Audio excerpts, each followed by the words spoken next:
Hello ನನ್ನ ಸ್ನೇಹಿತರೆ, ಹೇಗಿದ್ದೀರಾ? ಎಲ್ಲರೂ ಚೆನ್ನಾಗಿದ್ದೀರಾ ಅಂದ್ಕೊಂಡಿದ್ದೀನಿ. ನಾನು ತುಂಬ ಚೆನ್ನಾಗಿದ್ದೀನಿ. ನಾನೀಗ ನಿಮ್ಗೊಂದು ಕಿವಿ ಮಾತು ಹೇಳೋಣ ಅಂತ ಬಂದೆ. ಏನಪ್ಪ ಅಂತ ಅಂದರೆ ಅದು ಏನಾದರೂ ಅದ್ರಲ್ಲಿ ಸ್ವಲ್ಪ ತಪ್ಪಿದರೆ ಸಾರಿ, ಕ್ಷಮಿಸಿ. ಹಾಲು ಕೊಟ್ಟವರೆಲ್ಲ ತಾಯಿ ಆಗಲ್ಲ, ಹಣ ಇದ್ದವರೆಲ್ಲ ಶ್ರೀಮಂತರಲ್ಲ,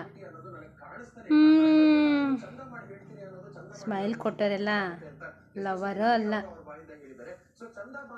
ಜನ್ಮ ಕೊಟ್ಟೋಳೆ ತಾಯಿ ಸತ್ ಮೇಲೂ ನೆನೆಸ್ಕೊಳ್ತಾರಲ್ಲ, ಅವ್ರನ್ನ ಅವರೇ ಶ್ರೀಮಂತರು.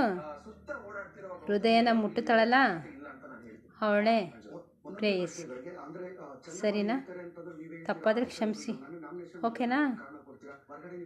ನಮಸ್ತೆ, ಬಾಯ್, ಟಾಟಾ, ಸಿ ಯು.